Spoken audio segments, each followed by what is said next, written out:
My face from a dumb office party photo ended up in a fake news article, and suddenly, strangers thought I was a criminal. You ever had one of those weeks where life feels normal, boring even, and then bam, one random thing blows up your whole damn world? Yeah, that was me a few months ago. Just a regular guy, working a 9 to 5 in Boston, living paycheck to paycheck, stressing about rent and whether my car would make it through another winter. My biggest problem was deciding between cooking at home or wasting $20 on DoorDash. And then, my stupid face ends up in a goddamn fake news article. It started with a photo, a harmless, dumb, slightly embarrassing photo from our office holiday party. I wasn't even drunk, which makes it worse, honestly, because I didn't have an excuse for the face I was making. Someone snapped a pic of me mid-laugh, holding a red Solo cup, tie loosened, shirt half untucked. It was the kind of photo your coworkers would share in a group chat and roast you for. No big deal, right? Wrong.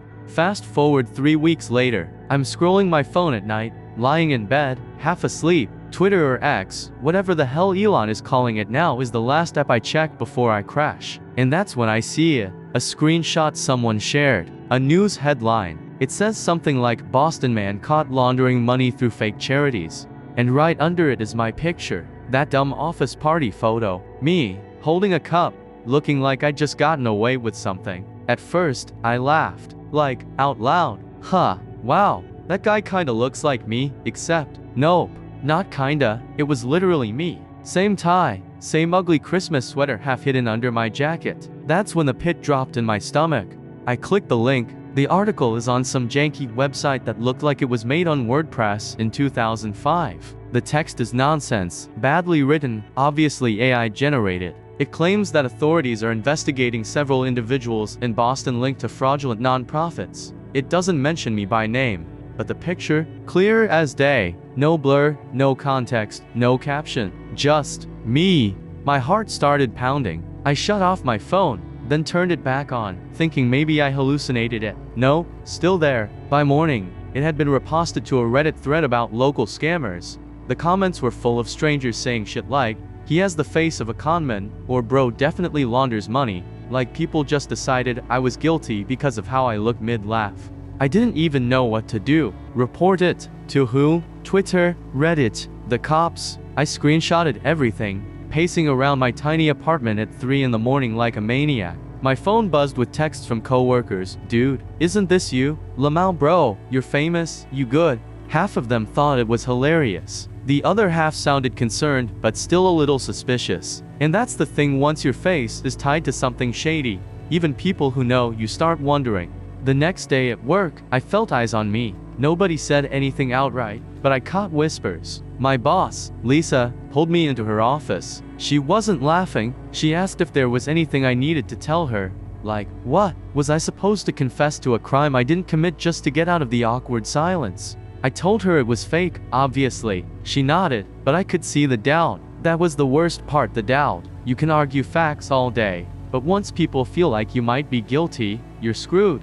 By lunchtime, my mom called me. That's when I knew things were spiraling. She doesn't use Twitter, doesn't touch Reddit. If it made its way to her, it was spreading. She was crying, asking if I was in trouble. I kept saying, "Mom, it's fake, I swear." But when your own mother asks if you're laundering money, something inside you just breaks a little. That night I couldn't sleep. I went down a rabbit hole of Googling myself, clicking every sketchy article. My photo was being used on different sites, each with a different fake headline: fraud, scams, even drug trafficking. My face had basically been turned into a stock image for crime. And here's the kicker, I have no idea who did it. Was it some random troll, a scam website farming clicks, or someone who actually hated me enough to use my picture? I kept replaying the office party in my head. Who took that photo? Who posted it first? Did someone leak it?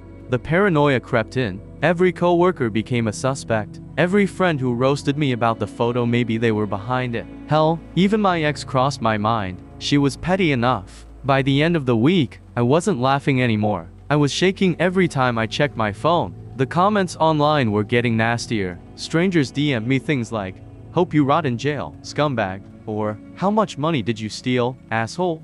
And that's when I realized something terrifying. If one of these articles blew up just a little more, if a real journalist saw it, if a cop saw it, even by accident I could actually get investigated for crimes I didn't commit. That's the moment the fear really set in. Now imagine what happens next. But before that, smash that like button and hit subscribe, cause the craziest part is just getting started.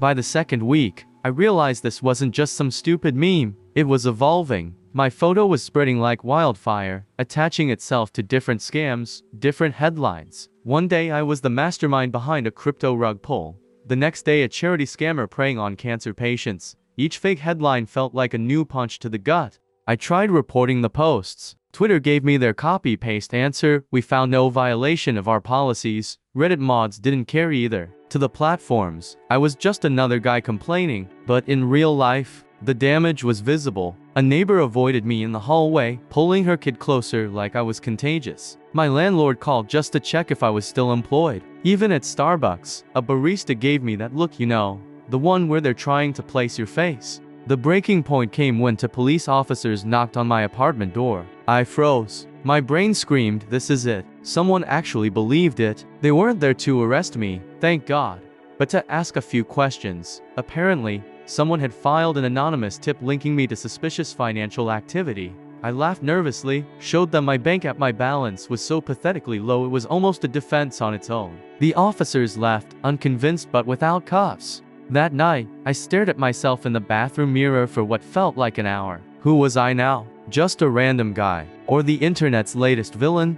And here's the craziest part, a small, dark thought crept in. What if I leaned into it? What if, instead of running, I played the character they'd created for me? Online fame, even infamy, pays. I'd seen people turn worse scandals into clout, into podcasts, into book deals. But then I pictured my mom crying on the phone again, and that thought made me sick. Still, the internet had branded me, and brands stick. So, I made a decision. If I couldn't erase the lie, I'd have to expose whoever built it. Someone uploaded that photo. Someone fed it to those fake news farms. And I was going to find out who, even if it meant becoming the criminal they already thought I was. I'm not a hacker, let me make that clear. I barely know how to reset my Wi-Fi router when it crashes. But desperation has a funny way of making you learn fast. The night after the cops showed up, I sat at my desk with 3 empty Red Bulls and way too many tabs open. My search history looked like something out of a conspiracy nuts diary. Reverse image search tools, how to track IP addresses, fake news farms. Half the stuff made no sense. But one thing stood out, my photo didn't just float randomly on the internet. It had been seeded.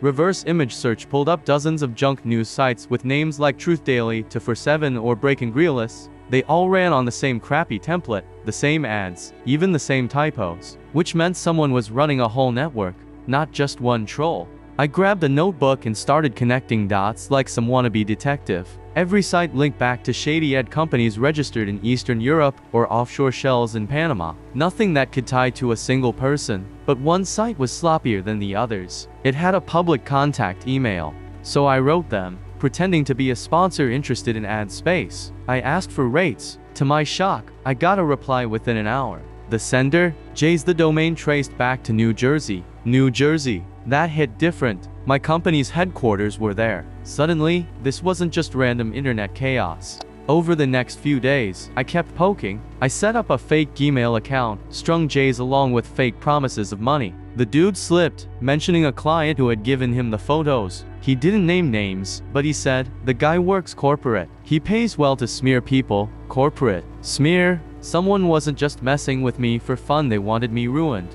At work, things were already tense. My manager, Sarah, called me into her office. She shut the door, folded her arms. Look, Jake, I don't know what's happening online, but clients are asking questions. HR is nervous. If this keeps escalating, we might have to put you on leave. I wanted to scream. Instead, I just nodded like a damn robot. My job, my paycheck slipping away because some faceless coward decided to drag me through the mud. That night, I made another decision. I wasn't just going to trace this back online. I was going to confront it in person. I bought a burner phone, set up a decoy LinkedIn profile, and messaged Jay's pretending to be a potential client from New York. We agreed to meet in a cafe in Newark. When I walked in, my heart was pounding so loud it drowned out the jazz music. I scanned the tables until I spotted him mid-30s. Cheap suit, greasy hair. He looked less like a mastermind and more like a failed insurance salesman. Jays, I asked, sliding into the chair opposite him. He squinted. Yeah, and you are? I leaned in, lowered my voice. I'm the guy whose life you've been effing with. The look on his face was priceless shock, then annoyance, then something like fear. He tried to play it off, mumbling about a mix-up. But when I pressed harder, when I said I'd go to the cops with the email trail, he broke. Alright, man, alright, chill. I don't even know you. I was just subcontracted. Some dude from your company sent me that picture, paid me to make it viral, and there it was. Someone at my job wanted me destroyed. I walked out of that calf shaking. My hands were cold, my pulse erratic. Jays had just confirmed what I feared. Someone inside my company was gunning for me. But who? The office had always felt neutral. Sure, I wasn't buddy-buddy with everyone, but I wasn't exactly hated either. Still, when your life implodes, you start seeing shadows in every corner. I began replaying the last 6 months in my head. The missed promotion, the weird tension during team meetings, the way some coworkers would suddenly go quiet when I entered the break room. Was I paranoid, or had this been building for a while? One name kept flashing in my mind: Mark. Mark, the golden boy. Slick hair, expensive suits, never without some flashy watch. He was ambitious in the kind of way that made everyone else look lazy. And he hated competition. When I landed a big client last quarter, he didn't congratulate me. He just smiled that tight, fake smile and said, "Hope you can keep up." Could it really be him?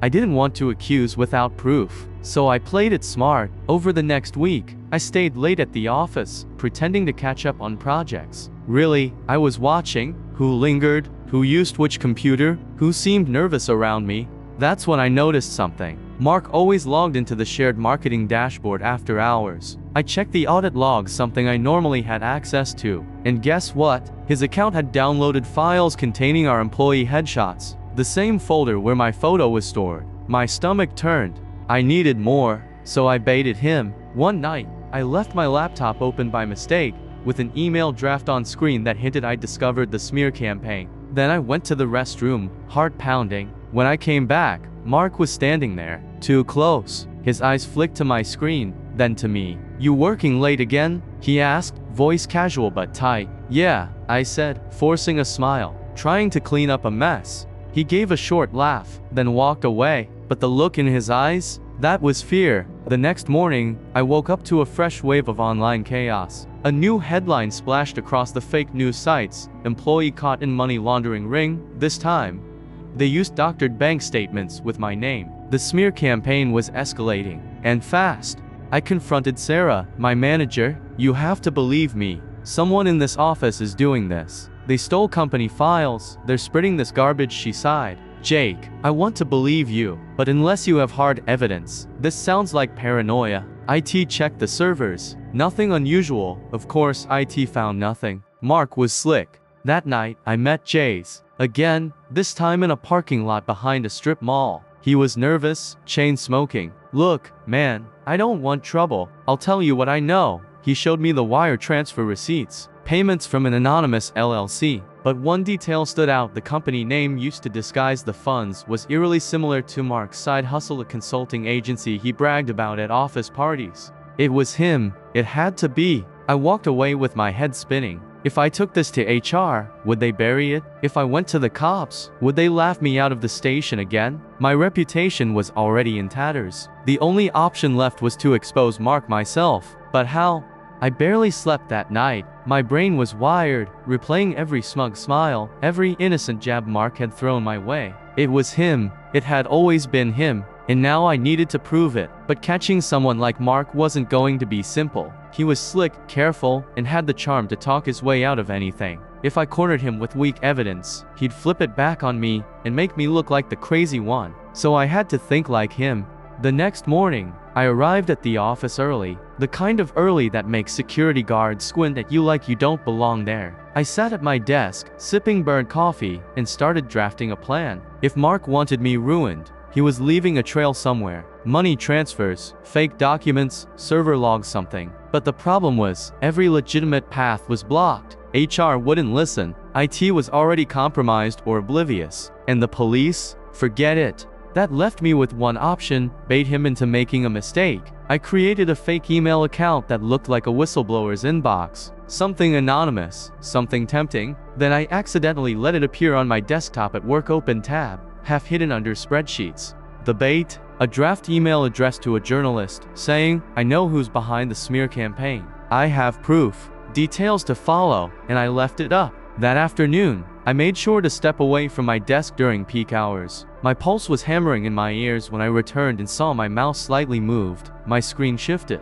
Someone had looked. Later that night, I logged into the dummy inbox. Boom! A message had been sent from it. Not by me. It read, "This is Jake. Ignore my previous message. I made a mistake." He took the bait, but that wasn't enough. I needed something undeniable, so I escalated. The following week, I arranged a meeting with Sarah, my manager, loud enough for half the floor to overhear. I told her, "I'll be forwarding the proof tomorrow morning." Once I compile the files, I saw Mark stiffen across the room. His fingers drummed nervously against his desk. That night, I left a flash drive on my desk labeled evidence. Inside, just a single text file that read, "Gotcha." I went home and set up remote access to my computer. If someone touched it, I'd see everything. Sure enough, at 11:40 p.m., my screen flickered to life. Someone had logged in, files open, the flash drive accessed, and then panic. They deleted browser history, wiped folders, even tried to format the USB. But they didn't know I was recording everything. Screen capture, keystrokes, the works. And there it was, Mark's username, clear as day, accessing my machine. When I saw it, my body flooded with adrenaline. I finally had him. Proof. But that night, staring at the glowing screen, a thought hit me. Would proof even matter?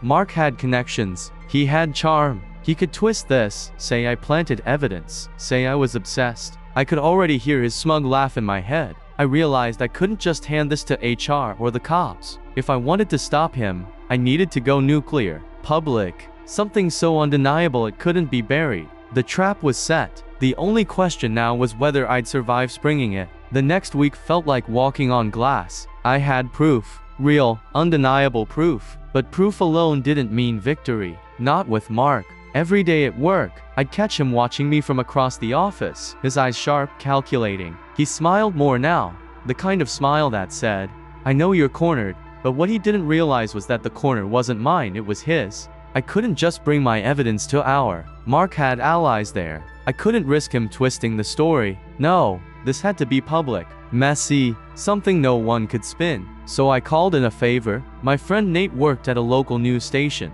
We'd been roommates in college. He owed me for covering his rent more times than I could count. I sent him everything: the screen recordings, the keystroke logs, the flash drive stunt. Nate whistled through the phone. "Dude," he said, "this is career ending. You sure you want to go this nuclear?" "Positive," I said, though my hands trembled. "All right, let's make this loud." The plan was simple. Nate's team would run a piece exposing the sabotage. But I had to confront Mark first, live and unfiltered. If I cornered him at work with everyone watching, his mask would crack. Nate agreed to have a reporter on standby. The night before, I didn't sleep. I sat in my apartment, watching the same clips over and over, Mark's username flashing on my screen as he rifled through my files. My stomach churned. The next morning, I walked into the office with the USB drive in my pocket, heart pounding like a war drum. By mid-morning, the tension was unbearable. I waited until the entire department was gathered for our weekly team meeting. Everyone was there: Sarah, the managers, even the HR representative. And of course, Mark, lounging in his chair like he owned the place. Perfect. When it was my turn to give updates, I stood slowly, palms sweaty. "Actually," I began, my voice steady though my insides were screaming, "I have something more important to share." Dozens of eyes turned to me. Mark smirked, clearly expecting me to crumble. I pulled out the USB. "For weeks, someone's been sabotaging me, falsifying paychecks, sending fake emails, even planting evidence to ruin my career. I knew it wasn't an accident, so I set a trap." Mark's smirk faltered. I clicked my laptop open and projected the screen onto the meeting room display. Up came the recording footage of my computer accessed remotely, folders opening, files deleted. The username M. Reynolds plastered across the top. Gasps filled the room. Sarah's eyes widened. Mark's face went pale. "This is fake," he snapped, his voice rising. "He planted this. He's been obsessed with me," but I cut him off. "Obsessed? Mark, you broke into my account, erased files, and tampered with evidence. It's all right here. And by the way," I gestured toward the door. "Right on cue." Nate's reporter stepped in, camera rolling. "We're live," she said coolly. The room froze. Mark's composure shattered. He leapt to his feet, his voice cracking. "You don't know what you're doing. This isn't how things work." But it was too late. The HR rep stood up, looking horrified. "Mark, we'll need you to come with us immediately." He spun around, wild-eyed. "No." He set me up. Security entered, summoned by Sarah. They flanked him as he struggled, shouting my name like a curse. And just like that, the golden boy of the office was dragged out, his protests echoing down the hall. The silence that followed was deafening. Dozens of colleagues stared at me, some in shock, some in awe. My legs threatened to give out, but I stood tall. Sarah cleared her throat, her voice shaky. "Jake, we'll review this thoroughly. But, thank you for bringing it forward."